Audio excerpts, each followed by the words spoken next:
Hello friends ನಾನು B K free ಕ್ಲಾಸಸ್ಸಿಂದ Bahubali sir ಮಾತಾಡೋದು. ಭಾಳಷ್ಟು ಜನ ಕೇಳ್ತಾ ಇದ್ರಿ sir state government K A ಬಗ್ಗೆ ಎಕ್ಸಾಮ್ಸು ನಿಯರೆಸ್ಟ್ ಅದಾವ, ಸೊ ಅದ್ರ ಬಗ್ಗೆ ಸ್ವಲ್ಪ ಮ್ಯಾಥ್ಸು ಪ್ರಿವಿಯಸ್ ಇಯರ್ ಕ್ವಶನ್ಸ್ಗಳನ್ನು ಸ್ವಲ್ಪ ಈಸಿ ಮೆಥಡಲ್ಲಿ ಮಾಡಂತೇಳಿ ಭಾಳಷ್ಟು ಜನ ಮೆಸೇಜ್ ಹಾಕ್ತಾಯಿದ್ರಿ. ಟೈಮ್ ಸಿಕ್ಕಿರಲಿಲ್ಲ, ಸೊ ಅದಕ್ಕೋಸ್ಕರ ಇವತ್ತಿನ ಒಂದು ಕ್ಲಾಸಲ್ಲಿ ನಾವು ಏನು ಮಾಡೋಣ ಅಂತಂದ್ರೆ, ಈಗಾಗಲೇ 2025ರಲ್ಲಿ ನಡೆದಂತಹ, ಯಾವಾಗ ಹೇಳ್ರಿ 2025ರಲ್ಲಿ ನಡೆದಂತಹ ಒಂದು ಪರೀಕ್ಷೆಯ ಯಾವುದಪ್ಪ ಅಂತಂದ್ರೆ ಕೆ ಎ ನಡೆಸಿದಂತಹ ಒಂದು ಪರೀಕ್ಷೆ ಯಾವುದಂತಂದ್ರೆ, ಈಗಾಗಲೇ ನಿಮ್ಗೆ ಗೊತ್ತಿದ್ದಂಗೆ BWSSB ಮತ್ತು ಯಾವುದು BWSSB ಮತ್ತು ಇತರೆ ಒಂದು ಎಕ್ಸಾಮ್ಗಳದ್ದು GK ಪ್ರಶ್ನೆ ಪತ್ರಿಕೆಗಳಲ್ಲಿ 2025ರಾಗ ನಡೆದಂಥದ್ದು. ಓಕೆ, 2025ರಲ್ಲಿ ನಡೆದಂತಹ ಒಂದು ಪ್ರಶ್ನೆ ಪತ್ರಿಕೆ ಯಾವಾಗ ಅಂತಂದ್ರೆ ಜೂನಲ್ಲಿ ನಡೆದಂತಹ ಒಂದು ಪರೀಕ್ಷೆಯ ಬಗ್ಗೆ. ಅವುಗಳಲ್ಲಿ ಮ್ಯಾಥ್ಸ್ ಹಾಗೂ ರೀಸನಿಂಗು 9ರಿಂದ 10 ಪ್ರಶ್ನೆಗಳಿರ್ತವೆ. ಸೊ ಅದನ್ನು ಡೀಟೇಲಾಗಿ ಹೇಳ್ತಾ ಹೋಗ್ತೀನಿ. ವಿಡಿಯೋ ಎಂಡ್ವರೆಗೂ ನೋಡಿರಿ, ಅದೇ ರೀತಿ ವಿಡಿಯೋನ ಶೇರ್ ಮಾಡಿರಿ. Okay, done. ಓಕೆ, ಫಸ್ಟ್ ಕ್ವಶನನ್ನು ನೋಡ್ತಾ ಹೋಗ್ರಿ. ಏನಪ್ಪ ಅಂತಂದ್ರೆ ಬ್ಲಡ್ ರಿಲೇಷನ್ ಬಗ್ಗೆ ಇರುವಂತಹ ಒಂದು ಪ್ರಶ್ನೆ. ಏನು ಕೇಳ್ಯಾರಂತಂದ್ರೆ 6 ಜನರಿರುವ ಒಂದು ಕುಟುಂಬ. ಎಷ್ಟು ಜನ ಅದಾರ ರೀ? 6 ಜನ ಒಂದು ಕುಟುಂಬದಲ್ಲಿ ಅದಾರ. ಓಕೆ, 6 ಜನ ಇರುವಂತಹ ಒಂದು ಕುಟುಂಬದಲ್ಲಿ ಏನಾಗಿತ್ತು ಅಂತಂದ್ರೆ, ಅಲ್ಲಿ ರಾಜು ಎಂಬುವರು ರೋಹಿತನ ತಂದೆ. ಏನು ಹೇಳ್ಯಾರ ನೋಡ್ರಿ, ರಾಜು ರೋಹಿತನ ತಂದೆ ಅಂತ ಹೇಳತ್ತಾರ. ಅದನ್ನು ನಾವು ಯಾವ ರೀತಿ ಮಾಡಬೇಕು ಅನ್ನೋದನ್ನು ರಾಜು, ಫಸ್ಟಿಗೆ ರಾಜು. ಓಕೆ, ನಾವು ರಾಜು ಅಂಥೇಳಿ ಬರೀನು. ರಾಜು ಅವರು ರೋಹಿತ್ ಅವರ ತಂದೆ. ಓಕೆ, ರೋಹಿತ್ ಅವರ ತಂದೆ. ನೆಕ್ಸ್ಟ್ ಏನು ಹೇಳ್ತಾರೆ ನೋಡ್ರಿ, ಆಶಾ ತಂದೆಯಾಗಿದ್ದು ಆಶಾ ಅವರನ್ನು ವಿವಾಹವಾಗ್ಯಾರ. ಯಾರು? ಇವರು ಆಶಾ ಅವರನ್ನು ವಿವಾಹ ಆಗ್ಯಾರ, ಮದುವೆ ಆಗ್ಯಾರ. ಓಕೆ, ಗಂಡ ಹೆಂಡತಿ. ನೆಕ್ಸ್ಟ್ ಏನು ಹೇಳ್ತಾರೆ ನೋಡ್ರಿ, ರಾಜು ಸಹೋದರಿಯ ಹೆಸರು ರೇಖಾ. ರಾಜು ಅವರ ಸಹೋದರಿಯ ಹೆಸರು ರೇಖಾ. ಓಕೆ, ನೆಕ್ಸ್ಟ್ ರೇಖಾ ಅವರ ಮಗಳು ಶ್ವೇತಾ. ರೇಖಾ ಅವರ ಮಗಳು ಶ್ವೇತಾ. ಭಾಳ ಇಂಪಾರ್ಟೆಂಟ್, ಬ್ಲಡ್ ರಿಲೇಷನ್ ಮೇಲೆ 100% ಒಂದು ಕ್ವಶನ್ ಬಂದೇ ಬರುತ್ತೆ. ರೋಹಿತ್ಗೆ ರಿತು ಎಂಬ ಸಹೋದರಿ ಇದ್ದಾರೆ. ಯಾರು? ರಿತು ಎಂಬ ಸಹೋದರಿ ಅದರ. ಲಾಸ್ಟಿಗೆ ಅವ್ರು ಕೇಳಿದ್ದೇನು ನೋಡ್ರಿ, ರಿತು ಅವರೊಂದಿಗೆ ಯಾವ ರೀತಿಯ ಸಂಬಂಧ ಹೊಂದ್ಯಾರ? ಯಾರು? ರಾಜು ಅವರು. ಈ ರಾಜು ಅವರು ರಿತು ಅವರಿಗೆ ಯಾವ ರೀತಿ ಸಂಬಂಧ ಹೊಂದ್ಯಾರ ನೋಡ್ರಿ. ರಾಜು ಅವರಿಗೆ ರೋಹಿತ್ ಎಂಬ ಮಗ ಅದಾನ. ಮಗ ಇದ್ದಂದ್ರೆ ಇವರಿಗೆ ಇನ್ನೊಬ್ಬಳು ಮಗಳದಾಳ ಅಂದಂಗೆ ಇವ್ರು ಏನಾಗ್ತಾರಪ್ಪ, ರಾಜು ಇದ್ದವರು ತಂದೆ ಆಗ್ತಾರೆ. ಆಪ್ಷನ್ ನಂಬರ್ ಏನಾಗುತ್ತೆ ರೀ? ತಂದೆ. ಓಕೆ, ಆಪ್ಷನ್ ನಂಬರ್ 1 ಏನಾಗುತ್ತೆ. ಓಕೆ, ಈ ರೀತಿ ನೀವು ಸೊಲ್ಯೂಷನನ್ನು ಮಾಡ್ತಾ ಹೋಗಬೇಕು. ಡನ್. ಓಕೆ, ಈ ಪರೀಕ್ಷೆ ಯಾವ ಪರೀಕ್ಷೆಯಲ್ಲಿ ಕೇಳಿದಂಥದ್ದು ಇನ್ನೊಂದು ಸಲ ಹೇಳ್ತೀನಿ. ಅಗ್ರಿಕಲ್ಚರಲ್ ಡಿಪಾರ್ಟ್ಮೆಂಟು, ಆಮೇಲೆ BWSSB, ಆಮೇಲೆ ಇನ್ನಿತರ ಒಂದು ಬೇರೆ ಬೇರೆ ಡಿಪಾರ್ಟ್ಮೆಂಟ್ಗಳು ಒಂದೇ ಎಕ್ಸಾಮನ್ನು ನಡೆಸಿದ್ದಂಥದ್ದು. ಓಕೆ, ಒಂದು ವರ್ಷದ ಹಿಂದಿನ ಕ್ವಶನ್ ಪೇಪರ್. ಓಕೆ, ನೆಕ್ಸ್ಟ್ ಕ್ವಶನನ್ನು ನೋಡಿರಿ. ಇಲ್ಲಿ ವೆನ್ ಡಯಾಗ್ರಾಮ್ಸ್ ಮೇಲೆ ಕೊಟ್ಟಿರ್ತಾರೆ. ಏನು? ಈ ರೇಖಾಚಿತ್ರವನ್ನು ಅಭ್ಯಸಿಸಿ ಉತ್ತರವನ್ನು ಬರೆಯಿರಿ ಅಂತಾರೆ. ಈ ಒಂದು ಏನಪ್ಪ ಅಂತಂದ್ರೆ ಉದ್ಯೋಗವನ್ನು ಇಲ್ಲಿ ನೋಡ್ರಿ, ತ್ರಿಕೋನವು ಮಹಿಳೆಯರನ್ನು ಸೂಚಿಸುತ್ತೆ. ಮಹಿಳೆ ಅಂತ ಬರೆದದ್ದು ನಾವೇ ಬರ್ಕೊಂಡಿವಿ. ವೃತ್ತವು ವಿವಾಹಿತರನ್ನು ಸೂಚಿಸುತ್ತೆ. ಆಯತವು ಉದ್ಯೋಗಸ್ಥರನ್ನು ಸೂಚಿಸುತ್ತೆ. ಹೀಗಿದ್ದಾಗ ಅವ್ರು ಏನು ಕೇಳ್ತಾರೆ, ಉದ್ಯೋಗಸ್ಥರಾಗಿರುವ ನೋಡ್ರಿ ಏನಿದೆ, ಉದ್ಯೋಗಸ್ಥರಾಗಿರುವ ವಿವಾಹಿತ ಮಹಿಳೆಯರೆಷ್ಟು? ಉದ್ಯೋಗಸ್ಥರಾಗಿರುವ ಅಂತಂದ್ರೆ ನಮಗೇನಿರಬೇಕು, ಈ ಟ್ರ್ಯಾಂಗಲ್ ಮತ್ತು ವೃತ್ತದೊಳಗಿರಬೇಕು. ಎರಡು ವೃತ್ತದೊಳಗೆ ಈ ಎರಡೂ ಒಂದು ಇರುವಂತಹ ಈ ಜಾಗದಲ್ಲಿ ಇರಬೇಕು ಅವರು. ಯಾವ ಜಾಗ? ಈ ಡಾಟ್ ಇಟ್ಟಿಲ್ಲ ಈ ಜಾಗ ಅಂದ್ರೆ ಟ್ರ್ಯಾಂಗಲ್ ಒಳಗೂ ಇರಬೇಕು, ವೃತ್ತದೊಳಗೂ ಇರಬೇಕು. ಅಂಥ ಸಂಖ್ಯೆ ಎಷ್ಟು ಅದಾವ್ರಿ? 1 4 ಅದ, 1 2 ಅದ. ಟೋಟಲ್ ಎಷ್ಟು ಜನ ಆದರು? 6 ಜನರು. Option number 4 is right. ಎಷ್ಟು? 6 ಜನರು. ಗೊತ್ತಾಯ್ತಾ ನಾನು ಹೇಳೋದು? ಆಪ್ಷನ್ 4ನೇದು 6. ಈ ರೀತಿ ನೀವು ಹುಡುಕಬೇಕಾಗತ್ತೆ. Okay, done. ನೆಕ್ಸ್ಟ್ ನೋಡಿರಿ, ಏನು ಕೇಳ್ಯಾರ, ಒಂದು ಲಾಭ ನಷ್ಟದ ಮೇಲೆ ಕ್ವಶನ್ ಇರುವಂಥದ್ದು. ಸ್ವಲ್ಪ ಹೇಳ್ತೀನಿ, ಎಕ್ಸ್ಪ್ಲೇನ್ ಮಾಡ್ತೀನಿ, ವಿಚಾರ ಮಾಡಿರಿ. ಒಬ್ಬ ಮನುಷ್ಯನು ಕೆಲವು ಕಿತ್ತಳೆಗಳನ್ನು ಕೆಲವು ಕಿತ್ತಳೆಗಳನ್ನು 30ಕ್ಕೆ ಡಜನ್ ಅಂತ ತೊಗೊತಾನೆ. ಅಂದ್ರೆ 12 ಡಜನ್ ಅಂದರೆ ಎಷ್ಟು? ಡಜನ್ ಅಂದ್ರೆ 12 ಹಣ್ಣುಗಳನ್ನು ಎಷ್ಟಕ್ಕೆ ತೊಗೊತಾನೆ? 30 ರೂಪಾಯಿಗೆ ತೊಗೊತಾನೆ. ಅಂದ್ರೆ ಎಷ್ಟು ಹಣ್ಣು ತೊಗೊಂಡು ಗೊತ್ತಿಲ್ಲ, ಅದು ಎಕ್ಸ್ ಅಂತ ತೊಗೊತೀನಿ ಫಸ್ಟಿಗೆ. ಓಕೆ, ನೆಕ್ಸ್ಟು ಇನ್ನೂ ಕೆಲವು ಹಣ್ಣುಗಳನ್ನು ಅಂದ್ರೆ ಅವು ಗೊತ್ತಿಲ್ಲ ನನಗೆ, ಅವುಗಳನ್ನು 2x ಅಂತ ತೊಗೊತೀನಿ. ಅವುಗಳನ್ನ ಎಷ್ಟಕ್ಕೆ ತೊಗೊಳೋಣ ನೋಡ್ರಿ, ಅವು ಒಂದು ಡಜನಕ್ಕೆ 25 ರೂಪಾಯಿದಂಗೆ ತೊಗೊಳ.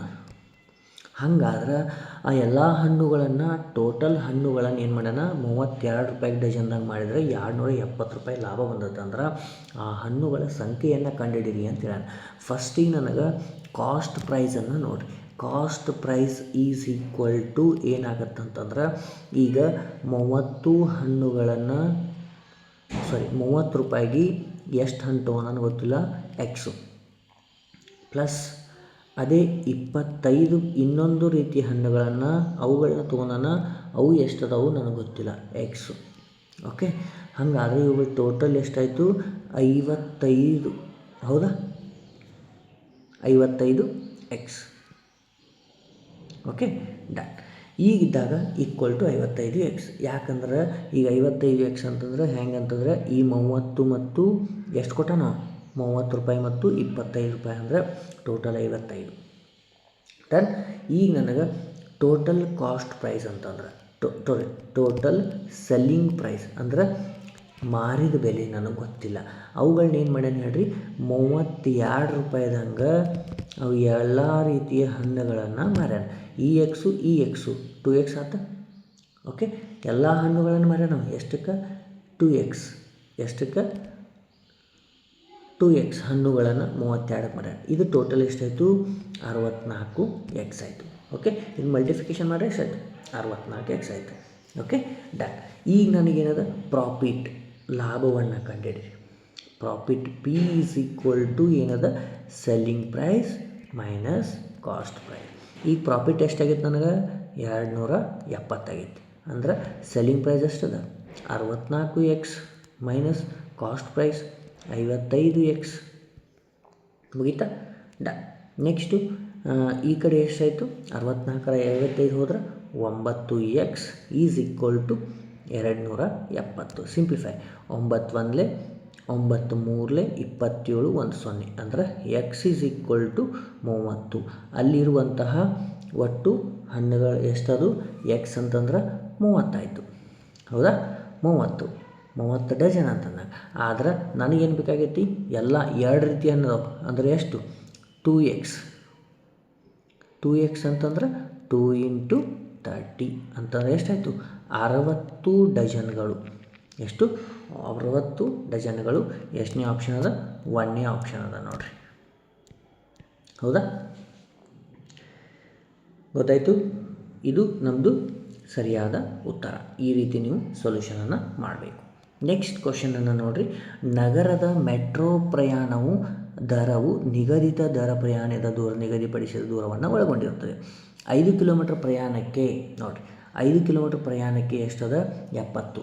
5 ಕಿಲೋಮೀಟರ್ ಪ್ರಯಾಣಕ್ಕೆ ಎಷ್ಟು ಸ್ಪೀಡ್ ಏನು ಗೊತ್ತಿಲ್ಲ ನನಗೆ. ಅಂದ್ರೆ ಎಕ್ಸ್ ಪ್ಲಸ್ 5y ಅಂತ ತೊಗೊಂಡ್ರೆ ಅದರದ್ದು 70 ಒಂದೇ ಈಕ್ವೇಷನ್.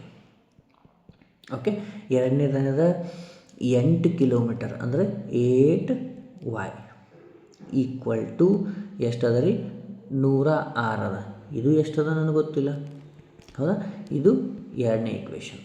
ಈಗ ಒಂದನೇ ಈಕ್ವೇಷನ್ನು ಎರಡನೇ ಈಕ್ವೇಷನಲ್ಲಿ ನಾವು ಮೈನಸ್ ಮಾಡಿದಾಗ ಏನು ಮಾಡ್ತೀರಿ? ಎರಡನೇ ಈಕ್ವೇಷನಲ್ಲಿ ಒಂದನೇ ಈಕ್ವೇಷನನ್ನು ಮೈನಸ್ ಮಾಡಿದಾಗ ಏನಾಗುತ್ತೆ? ಇಲ್ಲಿ ಎಕ್ಸ್ ಕ್ಯಾನ್ಸಲ್ ಆಯಿತು. 8x ಒಳಗೆ 5x ಹೋದರೆ ಎಷ್ಟು ಉಳಿತು? 8y ಒಳಗೆ 5y ಹೋದ್ರೆ 3y. 106ರಲ್ಲಿ 70 ಹೋತಂದ್ರೆ 36. ಅಂದ್ರೆ y ಈಸ್ ಈಕ್ವಲ್ ಟು ಎಷ್ಟಾಯ್ತು ರೀ?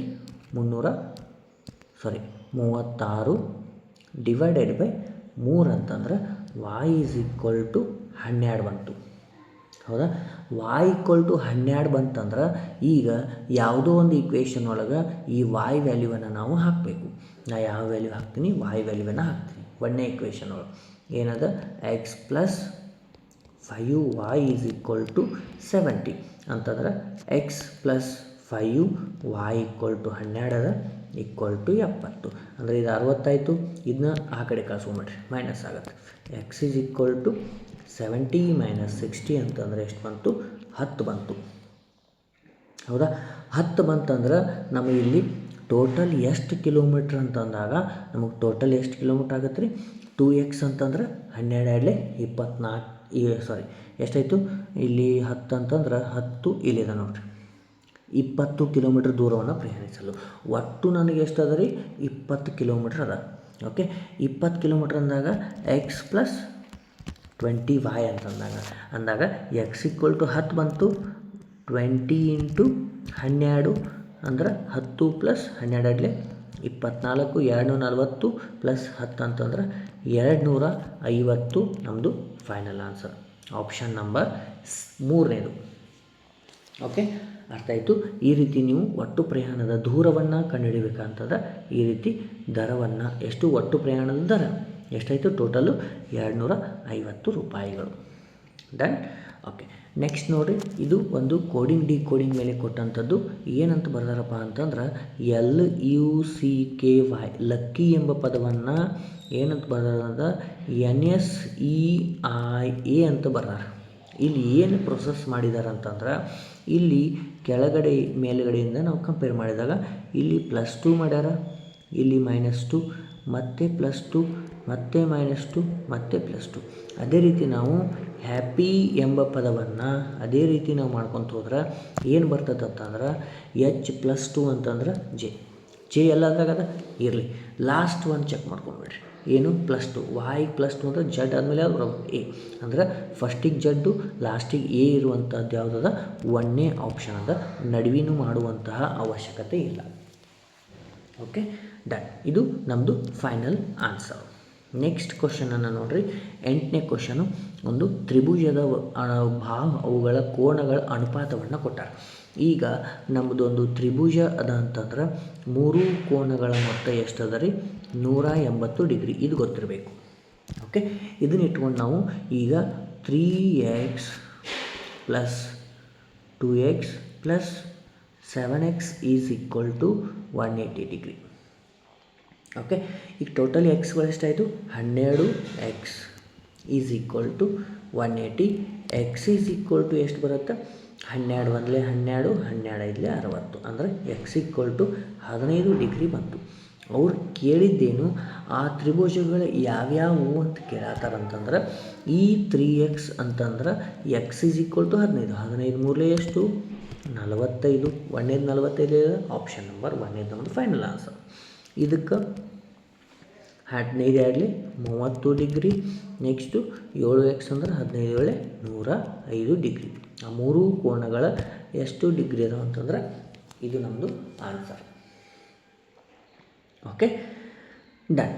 ನೆಕ್ಸ್ಟ್ ಕ್ವಶನನ್ನು ನೋಡಿರಿ, ಏನದ? ಇಲ್ಲಿ ಸರಾಸರಿ ಮೇಲೆ ಕೇಳಿರುವಂಥದ್ದು. ಒಂದು ಫಿಟ್ನೆಸ್ ಆ್ಯಪ್ನ ತನ್ನ ಬಳಕೆದಾರನು ತಡೆದ ಒಂದು ವಾರದ ಕಾಲಕ್ಕೆ ಪ್ರತಿದಿನಕ್ಕೆ ಸರಾಸರಿ 10,000 ಹೋಗ್ತಾನೆ. ಒಂದು ವಾರಕ್ಕೆ ಅಂತಂದ್ರೆ ಎಷ್ಟು ದಿನ ಇರ್ತಾವೆ? 7 ದಿನ ಇರ್ತಾವೆ. 7 ದಿನಕ್ಕೆ 10,000 ಅಂತಂದ್ರೆ ಟೋಟಲ್ ಎಷ್ಟಾಯಿತು? 70,000 ಆಯಿತು. ಓಕೆ, ನೆಕ್ಸ್ಟು 3 ದಿನಗಳಲ್ಲಿ ತಲಾ 3 ದಿನ ಸಪ್ರೇಟಾಗಿ ಎಷ್ಟೆಷ್ಟು ನಡೀತಾನೆ ಅಂದ್ರೆ 9,000 ಹೋಗ್ತಾನೆ, ಆಮೇಲೆ 12,000 ಹೋಗ್ತಾನೆ, ಆಮೇಲೆ 10,400 ಹೋಗ್ತಾನೆ. ಟೋಟಲ್ ಎಷ್ಟಾಯಿತು? ಇದನ್ನು ಕೂಡಿಸಿದ್ರೆ 31,400 ಹೋಗ್ತಾನೆ. ಹಾಗಾದ್ರೆ ಈ 7 ದಿನದೊಳಗೆ 3 ದಿನದ ತೆಗಿರಿ, ಎಷ್ಟು ಬಂತು? 31,400 ತೆಗೆದ್ರೆ ನಿಮಗೆ ಎಷ್ಟು ಬಂತು? 38,600 ಬಂತು. ಈ ಉಳಿದಂಥದ್ದು ಇದು 4 ದಿನದ ಇಷ್ಟು ಹೊಡ್ಯಾಣ. ಇದ್ರದ ಸರಾಸರಿ ಅಂತಂದಾಗ ನಾವೇನು ಮಾಡ್ತೀವಿ? 4 ದಿನದ ಕೇಳ್ಯಾರಂತಂದ್ರೆ ಎಷ್ಟು ಉಳಿತೈತಿ? 38,600 / 4 ಮಾಡಬೇಕು. 4 1 4 9 36, 4 6 4 5 0 ಅಂದ್ರೆ 9,650. Option number 4th is right. ಸರಾಸರಿ ಮೇಲೆ ಈ ರೀತಿ ಕ್ವಶನ್ಗಳನ್ನು ಕೇಳ್ತಾರೆ, ಗೊತ್ತಿರಲಿ. Okay, done. ನೆಕ್ಸ್ಟ್ ಕ್ವಶನನ್ನು ನೋಡಿರಿ. ಒಂದು ಬಣ್ಣದ ಕಂಪನಿಯು ಕೆಂಪು, ನೀಲಿ ಮತ್ತು ಹಸಿರು ಬಣ್ಣಗಳಾದ 1, 2, 3 ಅನುಪಾತದಲ್ಲಿ ಬರ್ಸ್ಯಾರ. ಎಷ್ಟು? 1, 2, 3. ಓಕೆ, ಈ 3ರಲ್ಲಿ ಬಳಸಿರುವಂಥದ್ದವರು ಅವರು ಈಗ ಏನು ಕೇಳತ್ತಾರಪ್ಪ ಅಂತಂದ್ರೆ, ಟೋಟಲ್ ನಮಗೆ ಎಷ್ಟಾಯ್ತು? ಇದು 6 ಆಯಿತು. 6 ಅಂತಂದಾಗ ಇಷ್ಟೇ ಇರಲಿ. ಒಟ್ಟು 60 ಲೀಟರ್ ಮಿಶ್ರಣ. ಇದು ಒಟ್ಟು 6 ಅಂತಂದ್ರೆ 60 ಲೀಟರ್ ಅಂತ ಹೇಳ್ಯಾರ. ಹಾಗಾದ್ರೆ ಕೆಂಪು ಮತ್ತು ನೀಲಿ ಬಣ್ಣವನ್ನು ಒಟ್ಟಾಗಿ ಎಷ್ಟು ಬಳಸಲಾಗಿದೆ ಅಂತ ಕೇಳ್ಯಾರ. ಯಾವುದು? ಕೆಂಪು ಮತ್ತು ನೀಲಿ. ಅಂದ್ರೆ ಇದು ಒಂದೇದು ನೋಡ್ರಿ, ಬರಿತೀವಿ. ಇದು ರೆಡ್ಡು, ಇದು ಬ್ಲೂ, ಆಮೇಲೆ ಇದು ಮತ್ತಿನ್ನೊಂದು ಯಾವುದು? ಹಸಿರು, ಗ್ರೀನ್. ಓಕೆ, ನಮ್ಗೆ ಇವೆರಡು ಒಟ್ಟಾಗಿ ಎಷ್ಟು ಬಳಸ್ಯಾರ ಅಂತ ಕೇಳ್ತಾರೆ. ಇವೆರಡು ಒಟ್ಟು ಕೂಡ ಅನುಪಾತ ಎಷ್ಟಾಯ್ತು? 3 ಆಯಿತು. 6 ಇದ್ದದ್ದು 60 ಆಗೈತೆ ಅಂದ್ರೆ ಇಂಟು 10 ಮಾಡ್ಯಾರ. ಇದಕ್ಕೂ ಇಂಟು 10 ಮಾಡಿರಿ, ಎಷ್ಟು ಬಂತು? 30 ಲೀಟರ್ನಷ್ಟು ಅವರು ಬಳಸಿರುವಂಥದ್ದು. Option number 4th is right. Okay, done. Next ಕ್ವಶನನ್ನು ನೋಡಿರಿ. ಇನ್ನೊಂದು ಕ್ವಶನ್ ಅದ, ಇದೊಂದು ಲಾಸ್ಟ್ ಕ್ವಶನು. ಯಾವ ರೀತಿ ಅದ ನೋಡಿರಿ. ಇದು ಒಂದು ಏನಪ್ಪ ಅಂತಂದ್ರೆ ರ್ಯಾಂಕಿಂಗ್ ಟೆಸ್ಟ್ ಅಂತೀವಿ. ಓಕೆ, 6 ಜನರು ಒಂದು ಸಾಲಿನಲ್ಲಿ ಎ ಯು ಬಿನ ಬಲಕ್ಕೆ, ಇದನ್ನು ನಾವು ರ್ಯಾಂಕಿಂಗ್ ಟೆಸ್ಟು ಅನ್ಬೋದು, ಸಿಟ್ಟಿಂಗ್ ಅರೇಂಜ್ಮೆಂಟೂ ಅನ್ಬೋದು. 6 ಜನರು ಒಂದು ಸಾಲಿನಲ್ಲಿ ಎ ಯು ಬಿನ ಬಲಕ್ಕೆ. ಓಕೆ, ಎ ಇದ್ದವ ಎಲ್ಲಿ ಕುಂತಾನಂದ್ರೆ ಬಿಯ ಬಲಕ್ಕೆ ಕುಂತಾನ. ಓಕೆ, ಎ ಇದ್ದವ ಬಿಯ ಬಲಕ್ಕೆ. ಅವರೆಲ್ಲರೂ ಈ ಕಡೆ ಮುಖ ಮಾಡ್ಯಾರಂತ ತಿಳ್ಕೊಂಬಿಡ್ರಿ. ಓಕೆ, ಎ ಎಲ್ಲಿ ಇಲ್ಲ, ಈ ಕಡೆ ಮುಖ, ಮೇಲ್ಗಡೆ ಮುಖ ಮಾಡ್ಯಾರಂತ ತಿಳ್ಕೊಂಬಿಡ್ರಿ. ಓಕೆ, ಸುಮ್ಮನೆ ಕನ್ಫ್ಯೂಸ್ ಮಾಡ್ಕೊಬೇಡ್ರಿ. ಎಡ ಬಲ, ಈ ಕಡೆ ನಮ್ದು ಯಾವುದು? ಬಲ. ಓಕೆ, ಈ ಕಡೆ ಎಡ. ಡನ್. ಓಕೆ, ಎ ಯು ಎಲ್ಲಿ ಕುಂತಾನಂದ್ರೆ ಬಿಯ ಬಲಕ್ಕೆ ಕುಂತಾನ ಬಿ ಬಲಕ್ಕೆ. ಓಕೆ, ನೆಕ್ಸ್ಟ್ ಏನು ಹೇಳತ್ತಾರ? ಇನ್ನೊಂದು ಎ ಯು ಬಿಯ ಬಲಕ್ಕೆ 3ನೇ ಸ್ಥಾನದ ನಾನು, ಇದು 1, 2, 3ನೇ ಸ್ಥಾನದಾಗ ಕುಂತಾನ. ನೆಕ್ಸ್ಟು ಸಿನ ಬಲಕ್ಕೆ 4ನೇ ಸ್ಥಾನದಲ್ಲಿದ್ದಾನೆ. ಯಾರು? ಸಿನ ಬಲಕ್ಕೆ ಏದು ಒಬ್ಬರದಾಗ ಕಂಪೇರ್ ಮಾಡ್ತಾರೆ. ಎ ಇಲ್ಲಿ ಕುಂತಾನ ಅಂದ್ರೆ ಬಿನ ಬಲಕ್ಕೆ 3ನೇ ಸ್ಥಾನದಾಗ, ಸಿನ ಬಲಕ್ಕೆ 4ನೇ ಸ್ಥಾನದಾಗ, ಇವನ ಬಲಕ್ಕೂ 4ನೇ ಸ್ಥಾನದಾಗ ಆಗ್ತಾನೆ. ಎಸ್. ನೆಕ್ಸ್ಟು ಡಿ ಯು ಎನ ತಕ್ಷಣ ಎಡಕ್ಕೆ ಇದ್ದಾನೆ. ಡಿ ಯು ಎಲ್ಲಿ ಕುಂತಾನಂತಂದ್ರೆ ಎಯ ತಕ್ಷಣದ ಎಡಕ್ಕೆ ಕುಂತಾನ. ಈನ ತಕ್ಷಣ ಬಲದಲ್ಲಿದ್ದಾನೆ. ಈನ ತಕ್ಷಣದ ಬಲದಲ್ಲಿ, ಈ ಡಿದ ಹೇಳತ್ತಾರ. ಡಿ ಎಲ್ಲಿ ಕುಂತಾನ? ಎನ ತಕ್ಷಣದ ಎಡಕ್ಕೆ, ಈಯ ತಕ್ಷಣದ ಬಲಕ್ಕೆ ಕುಂತಾನ. ಹೌದಾ? ನೆಕ್ಸ್ಟು ಎಫ್ನು ಎನ ತಕ್ಷಣದ ಬಲ ಪಕ್ಕಕ್ಕೆ ಕುಂತಾನ. ಯಾರು? ಎಫ್ ಇದ್ದವರು ಲಾಸ್ಟಿಗೆ ಎಲ್ಲಿ? ಇವನ ಪಕ್ಕಕ್ಕೆ. ಯಾರ ಪಕ್ಕಕ್ಕೆ ಹೇಳ್ರಿ? ಎನ ಪಕ್ಕಕ್ಕೆ ಎಫ್ ಕುಂತಾನ. ಅವರು ಕೊಟ್ಟಂತಹ ಒಂದು ಕ್ವಶನನ್ನು ನಾನು ಆಧರಿಸಿ ಈ ರೀತಿ ಅವರು ಸೆಟ್ಟಿಂಗ್ ಮಾಡ್ಯಾರ ಅಂತೇಳಿ ಬರೆದೆ. ಈಗ ಕೇಳುವಂಥದ್ದು, ಸಾಲಿನ ಸಂಪೂರ್ಣ ಎಡಕ್ಕೆ ಯಾರು ಕುಂತಾರ? ಸಂಪೂರ್ಣ ಎಡಕ್ಕೆ ಅಂದರೆ ಈ ಎಡಕ್ಕೆ ಯಾರು ಕುಂತಾರ? ಸಿ ಅವರು ಕುಂತಾರ. ಇದು ನಮ್ಮದು final answer. Option number 3rd is right. So ನಿಮ್ಗೆ ಈ ರೀತಿ ಕ್ವಶನ್ಸು ನಿಮಗೆ KEA ಯಲ್ಲಿ ನಡೆಸಂತಹ ಪರೀಕ್ಷೆಗಳಲ್ಲಿ ಬರ್ತಾವೆ. ಅದಾದ ನಂತರ ಈಗಾಗಲೇ ನಿಮ್ಗೆ ಡೇಟ್ ಅನೌನ್ಸ್ ಆಗೈತಿ. 2ನೇ ತಾರೀಕು ಆಗಸ್ಟಲ್ಲಿ ನಿಮ್ಮದು ಏನದ ಅಂತಂದ್ರೆ ಸಿವಿಲ್ ಕಾನ್ಸ್ಟೇಬಲ್ಲು ಎಕ್ಸಾಮ್ ಅದ. ಓಕೆ, ಈ ಸಿವಿಲ್ ಕಾನ್ಸ್ಟೇಬಲ್ ಎಕ್ಸಾಮ್ಗೆ ಭಾಳಷ್ಟು ಹೆಲ್ಪ್ಫುಲ್ ಆಗುತ್ತೆ. ಅದೇ ರೀತಿ ಮತ್ತೆ ಮುಂದಿನ ತರಗತಿಯಲ್ಲಿ ಇದೇ ರೀತಿ ಪ್ರಶ್ನೆಗಳನ್ನು ಮತ್ತೆ ಬೇರೆ ಕ್ವಶನ್ ಪೇಪರನ್ನು ತರ್ತೀನಿ. ಅದೇ ರೀತಿ ವಿಡಿಯೋನ ಸಂಪೂರ್ಣವಾಗಿ ನೋಡಿರಿ. ಅದೇ ರೀತಿ ಮತ್ತೆ ಮುಂದಿನ ಕ್ಲಾಸ್ ಭೇಟಿ ಆಗ್ತೀನಿ. ವಿಡಿಯೋನ ಶೇರ್ ಮಾಡಿರಿ, ಲೈಕ್ ಮಾಡಿರಿ. ಮತ್ತೆ ಮುಂದಿನ ಕ್ಲಾಸ್ ಭೇಟಿ ಆಗ್ತೀನಿ. ಜೈ ಹಿಂದ್.